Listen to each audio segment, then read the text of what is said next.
Di Selamat Pagi Malaysia. Banyak aktiviti yang anda boleh lakukan di rumah macam tadi. Antara aktiviti yang juga boleh lakukan. Tapi kena hati-hatilah. Betul. Kalau saya dengar tadi penerbit kita kata dia tak boleh main macam tu. Takut pecah cermin di rumah dia nanti. Tapi ikutlah aktiviti. Tak kisah. Ataupun apa sahaja jenis senaman yang anda lakukan. Aktiviti radah ke di dalam ataupun di kawasan rumah itu sendiri. Pastikan anda juga mengutamakan keselamatan anda bersama dengan keluarga tersayang juga.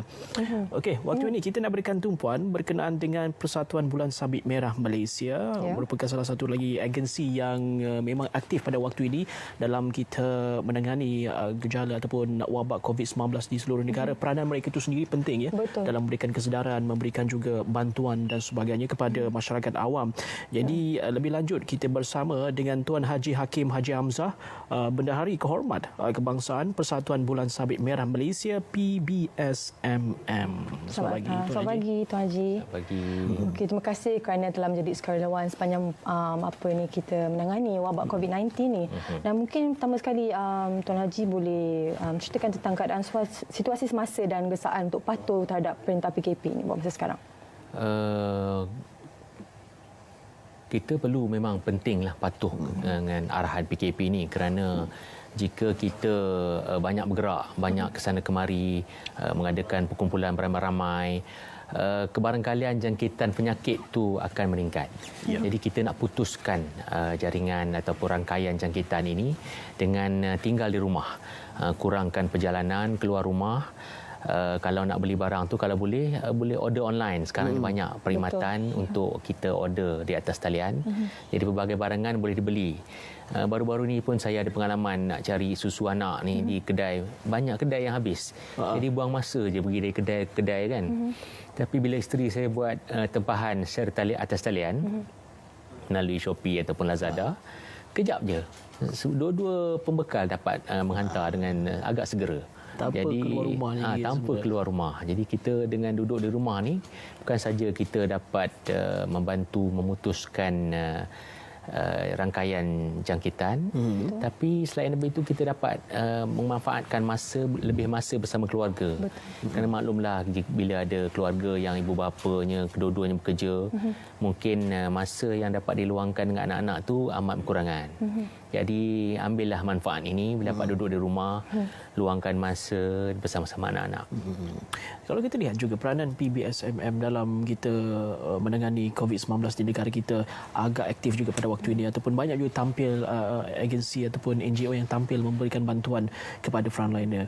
Seperti sebagai contoh menyediakan PPE ataupun ialah pakaian pelindung pribadi itu sendiri kepada petugas barisan hadapan untuk merawat pesakit COVID-19. PBSM sendiri macam mana? Buat masa ini kita apabila bilangan kes makin meningkat, jadi tekanan makin dirasai di hospital-hospital dan klinik-klinik kesihatan di seluruh negara.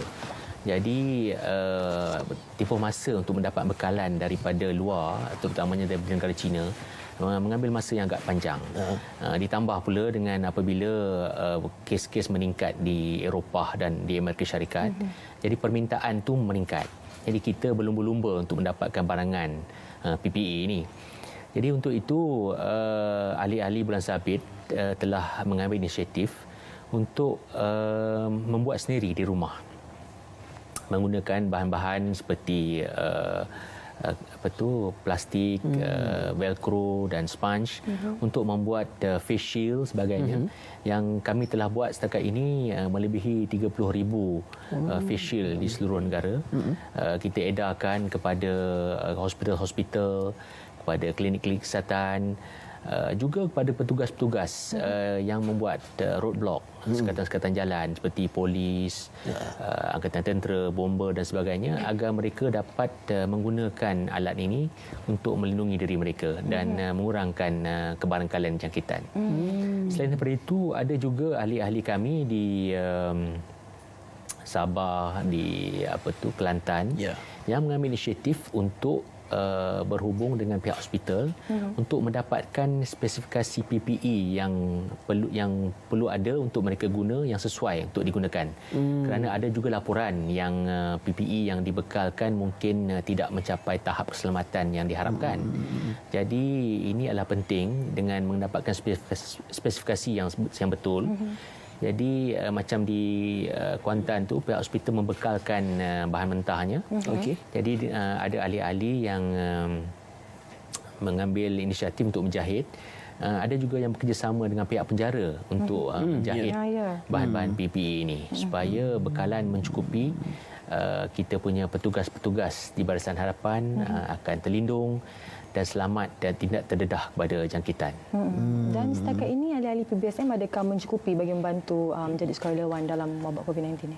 Sebelum masa wabak COVID-19 ini mula meningkat, kita telah bersyukur kerana kita beruntung kerana salah seorang ahli lembaga Bulan Sabit Merah Malaysia adalah juga ketua bahagian kecemasan di Hospital Selayang, Datuk Dr. Alwi, yang telah mengambil inisiatif untuk melatih ahli-ahli kami.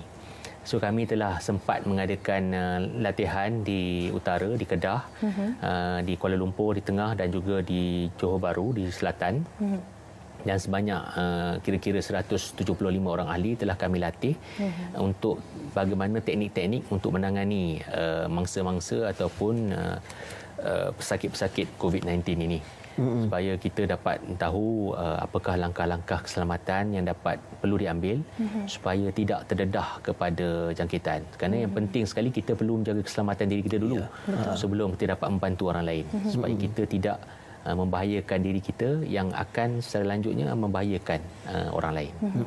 Selain memberi bantuan dan juga sokongan kepada frontliner, petugas hadapan khususnya di hospital, klinik dan sebagainya, pada masa sama juga PBSMM ada memberikan peranan atau memainkan peranan untuk masyarakat awam juga dalam memberikan kesedaran, mendidik, penjagaan kebersihan dan sebagainya. Yang itu pula bagaimana? Ada dua kumpulan yang terlibat ke ataupun ada pecahan-pecahan tertentu? Ada bahagian-bahagian kami yang lebih menjurus ke arah latihan. Jadi kami ada modul-modul latihan di mana kita boleh mendidik rakyat ataupun masyarakat tentang cara-cara untuk menjaga kebersihan supaya kita dapat mengelak daripada jangkitan COVID-19 ini.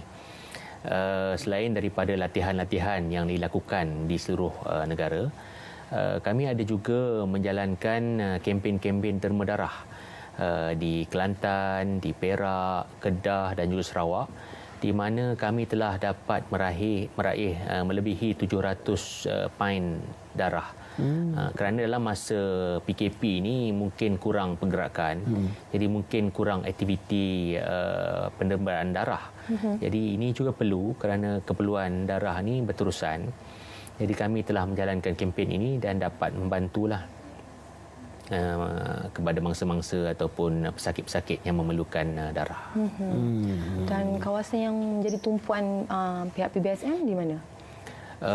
Tumpuan kita banyak bertumpu kepada kawasan-kawasan zon merah lah terutamanya, seperti Lembah Kelang. Sekarang ni banyak didapati negeri-negeri di pantai barat ni pun dah makin banyak kawasan zon merah. In fact di Malaysia, di Sabah dan Sarawak juga asalnya Sabah saja yang ada zon merah. Kini Sarawak pun nampak gayanya bilangan kes sudah meningkat. Kerana asalnya mungkin kita banyak terdedah kepada mereka yang telah menghadiri perkumpulan tabligh di Masjid Petaling. Kemudian itu pada fasa pertama. Kemudian apabila kalau kita ingat sebelum kita mengenakan perintah PKP ini pada 18 Mac, cuti sekolah telah bermula dan ramai juga rakyat Malaysia yang telah keluar negara. Jadi mereka apabila mereka keluar negara, jangkitan tu mungkin berlaku di luar negara, sama ada di tempat yang mereka lawati itu sendiri ataupun semasa mereka di dalam pesawat. Kerana dalam pesawat keadaan tu agak tertutup. Jadi mungkin kebarangkalian jangkitan tu mungkin meningkat. Jadi apabila mereka ini pulang daripada cuti, jadi itu yang kita kelihatan sekarang ni gelombang kedua, di mana hasil daripada jangkitan mereka yang telah banyak berjalan ke luar negara, apabila pulang yang tak sempat dikuarantinkan tu dia menjangkit. Jadi kita perlu juga ketelusan apabila mereka yang banyak travel ni, dia kena beritahu ke mana mereka telah pergi berapa lama dan sebagainya. Mungkin mereka telah pergi kepada negara-negara yang ada kes-kes, bilangan kes yang tinggi. Seperti di Eropah dan Amerika Syarikat. Begitu juga di China dulu. Sekarang mungkin di China dah keadaan sudah terkawal. Tetapi kita perlu tahu ke mana mereka telah pergi ataupun jika mereka sudah membuat saringan ataupun belum. Dan jika ada mereka yang telah didapati positif, perlu memberitahu kepada petugas-petugas kesihatan. Kerana jika mereka tidak memberitahu hal ini, kebarangkalian jangkitan kepada petugas kita pun ada. Jadi kita tidak perlu lebih bertanggungjawab lah. Perlu jujur. Baik, Tuan Haji, kita akan sambung lagi perbincangan kita ini ataupun bagaimana kita melihat peranan PBSM dalam sama-sama bekerjasama dalam menangani COVID-19 ini. Kita nak ke Negeri Sembilan seketika untuk cerita pagi pada waktu ini. Dia tentang pasar segar yang terkawal sepanjang PKP. Bersama dengan Nur Rashikin Harun, silakan.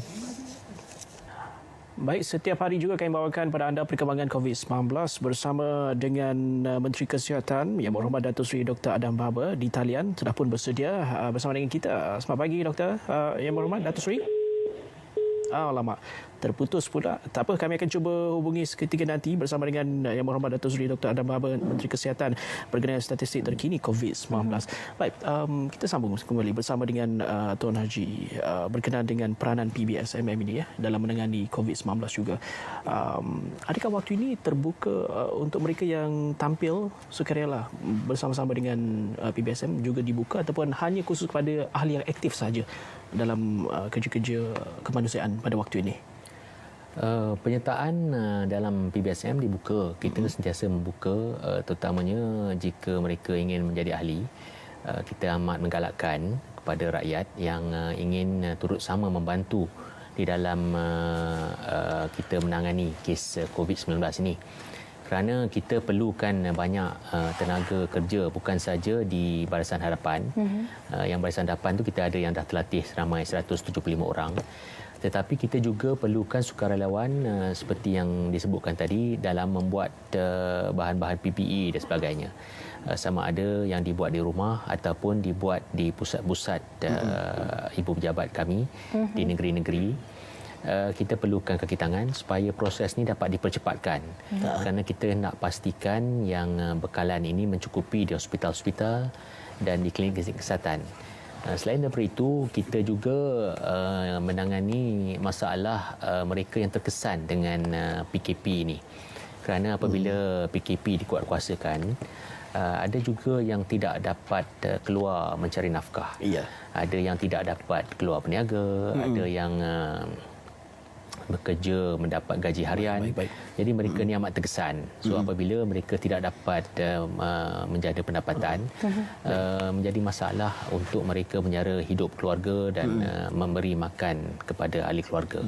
Baik, jadi Tuan Haji, kita sebab kita nak bagi lalu seketika bersama dengan Yang Berhormat Menteri Kesihatan pada waktu ini, itu Datuk Seri Dr. Adam Baber, untuk kita bawakan kepada anda setiap hari sebenarnya perkembangan COVID-19 di negara kita. Jadi bersama dengan kita di talian.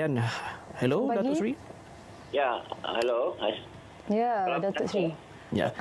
Kami difahamkan semalam Datuk Seri telah membuat tinjauan tentang perkembangan terbaru di Makmal HKL. Bagaimana, mungkin Datuk Seri boleh kongsikan bagaimana semangat perjuangan petugas-petugas frontliner kita di sana? Ya, Makmal yang kita sebut sebagai salah satu daripada kesiapsiagaan kementerian dan juga negara untuk menghadapi wabak ini. Saya puas hati dan juga perlu pertingkatkan lagi keupayaan Barisan Hadapan. Untuk itu kita telah pun memanggil sukarelawan yang kita jangka boleh berkhidmat dengan kita. Yang penting adalah pegawai sains mikrobiologi untuk bekerja ataupun menolong kita di Makmal ataupun juruteknologi Makmal Perubatan. Setakat ini kita dapat lebih kurang 220 orang juruteknologi Makmal Perubatan yang tampil dan 70 pegawai sains mikrobiologi yang tampil untuk bersama-sama kita di Makmal untuk berada di barisan depan. Untuk itu kesiapsiagaan kita untuk menambah sumber manusia. Selain daripada yang sedia, kita ada sukarelawan yang kita bentuk dengan pelantikan mereka bersama kita daripada mereka yang bersara, pakar daripada swasta dan sebagainya. Baik, Datuk Seri, kalau kita lihat juga ini merupakan semangat ataupun kerjasama yang ditunjukkan oleh mereka yang bekerja di bahagian makmal ya, Datuk Seri, kerana setiap hari saja banyak sampel yang diterima, bahkan ribuan sampel juga yang perlu diuji kalau boleh dalam masa yang pantas. Jadi bagaimana tenaga yang mereka tunjukkan, berkorban masa dan sebagainya untuk memastikan bahawa ujian itu dapat dilakukan secepat yang mungkin? Ya, betul. Kita ada isu berkaitan dengan sampel yang kita nak ambil kerana kita ada tanggungjawab untuk mengambil sampel melalui kaedah active case detection ya. Okay. Active case detection ni kita perlu mengambil seberapa banyak swab yang boleh kerana isu tu contact tracing ya. Sehubungan itu kita juga pernah lihat peningkatan jumlah sampel untuk makmal selesaikan dalam masa yang cepat. Sebab itulah kita sekarang ni masih pastikan bahawa kapasiti harian makmal mencukupi seboleh kita laksanakan secepat mungkin. Untuk keseluruhan negara kita mampu untuk kapasiti semaksimal yang boleh 11,468 kes sehari kita boleh buat ni. Jadi kalau ada pun ialah jumlah yang datang, contoh di Sabah ya. Dia ambil sampel di Tawau, kita kena hantar di Kinabalu ya. Jadi itu tugas saya lah sebagai menteri untuk melihat bagaimana Hospital Tawau juga perlukan ada makmal ya pada masa depan ya. Kalau boleh dalam masa singkat kita pun cari juga kaedah yang terbaik ya. Dan masa yang diambil untuk sampai sampel itu ya. Dan setakat ini Datuk Sri, adakah bekalan-bekalan untuk frontliners dan juga hospital itu mencukupi?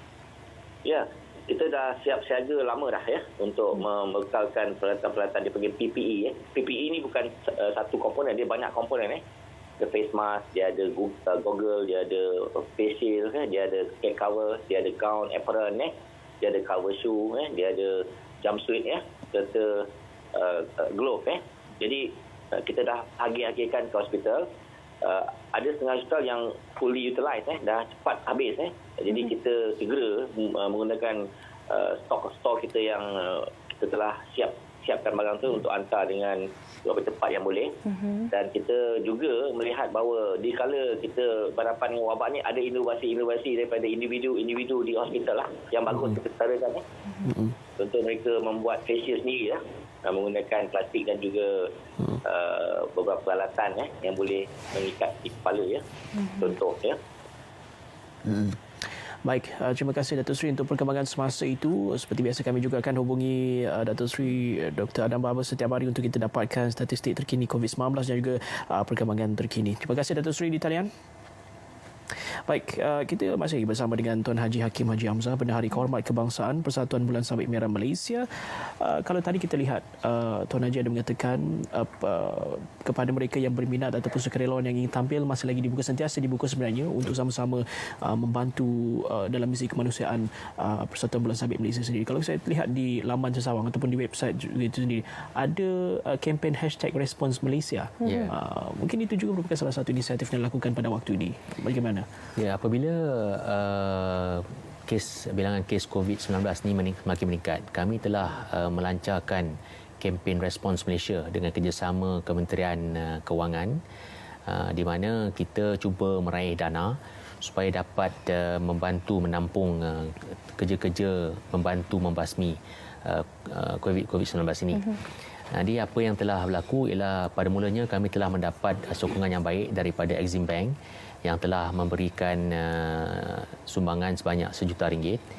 Begitu juga dengan China Construction Bank yang telah memberi komitmen untuk menderma 10 buah ventilator yang bernilai tidak kurang daripada RM1.2 juta. Selain daripada itu, kita juga ada menerima daripada badan-badan yang lain. Kami bekerjasama dengan Lazada, di mana di laman Lazada tu para penderma boleh memberi derma kepada aktiviti-aktiviti yang khusus. Contohnya aktiviti pembuatan face shield ataupun aktiviti untuk membantu memberi makanan kepada mereka yang memerlukan, mereka yang terkesan dengan PKP ini. Jadi sumbangan-sumbangan khusus ini antara 1 hingga 4 April ni Lazada memberi matching ringgit ke ringgit. Jadi kalau rakyat Malaysia menderma RM1 juta, mereka menderma RM10, Lazada akan matchkan dengan sumbangan RM10. Jadi setakat ini kami telah berjaya mendapat sumbangan derma sebanyak melebihi RM100,000. Jadi mereka akan match lah dengan jumlah ini.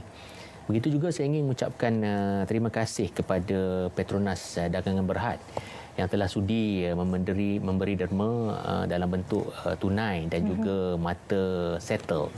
Kerana kita dalam kempen COVID-19 ni kita hendak mengurangkan sentuhan dan ada penjarakan sosial. Jadi dengan adanya penggunaan settle ini, pembeli minyak tidak lagi perlu ke kaunter untuk membayar dan juga tidak perlu menggunakan kredit kad di mesin kerana mungkin kadang-kadang ada bahayanya di mesin ni mungkin ada kuman-kuman. Jadi apabila ada sentuhan kita terdedah kepada bahaya ini. Jadi itulah yang dapat mungkin sedikit banyak membantu dalam kempen kita menangani wabak COVID-19 ini. Seperti Tuan Haji kata tadi, bantuan diberikan kepada khususnya kepada yang terkesan dengan wabak ini. Dan kita tahu bahawa golongan B40 antara golongan yang paling terkesan sekali. Adakah bantuan ini juga diberikan kepada golongan M40 ataupun khusus saja golongan B40? Buat masa ini tumpuan khusus diberi kepada golongan B40 ini kerana mereka lah yang paling terkesan kerana mereka tidak dapat keluar berniaga sepertinya peniaga nasi lemak, macam contoh yang Perdana Menteri bagi Cik Kia tu kan. Dah jadi famous sekarang ni. Jadi mereka yang paling terkesan. Begitu juga dengan pendatang-pendatang asing yang mungkin pelarian-pelarian, contohnya pelarian dari Rohingya. Mereka mungkin ada kad UNHCR yang membenarkan mereka berada di negara, tetapi mereka tidak dibenarkan bekerja ataupun dengan syarikat-syarikat tempatan. Jadi mereka perlu jadi kerja-kerja harian yang di mana tidak dapat dilakukan pada waktu PKP ini. Begitu juga dengan kumpulan gelandangan yang berkeliaran di sekitar bandar-bandar besar terutamanya. Baru-baru ini pihak DBKL telah mengumpulkan mereka di dewan-dewan serbaguna yang ada. Jadi kami telah berhubung rapat dengan Datuk Bandar Kuala Lumpur yang telah menghubungkan kami juga dengan pihak JKM. Kami akan membantu menangani mereka ini di mana kami akan membantu dari segi pembantuan perlindungan cemas, memastikan penjarakan sosial yang dilakukan supaya tidak wabak COVID-19 ini tidak mudah merebak di dewan-dewan. Baik, Tuan Haji, mungkin akhir sekali, kita tahu sekarang ini ramai pihak individu maupun kumpulan tampil memberi bantuan. Mungkin juga ini merupakan peluang untuk kita mengetahui, kalau dari pihak PBSM, bagaimana kita nak mengetahui individu ini merupakan ahli yang sah, kerana ada juga penyamar dan sebagainya. Jadi mungkin Tuan Haji boleh beritahu kepada penonton kita, ahli PBSM ini mereka tampil dengan cara yang bagaimana? Biasanya ahli-ahli PBSM ni sama ada mereka akan memakai uniform sama vest seperti yang saya pakai ni, ataupun ada juga baju-baju t-shirt PBSM yang dipakai oleh ahli-ahli. Selain daripada itu, setiap ahli ada kad keahlian mereka. Jadi jika rakyat di luar sana ingin mendapat kepastian yang mereka ini adalah ahli persatuan, mereka boleh meminta pengenalan kad keahlian untuk membuktikan mereka ahli yang sah. Okay. Baik, terima kasih kita ucapkan kepada Tuan Haji Hakim Haji Hamzah, Bendahari Kehormat Kebangsaan Persatuan Bulan Sabit Merah Malaysia PBSMM, untuk berkongsi bagaimana melihat peranan persatuan ini sendiri dalam membantu masyarakat dan pada masa sama juga membantu Barisan Hadapan. Terima kasih juga kerana usaha dan kerjasama yang diberikan. Terima kasih PBSMM. Baik,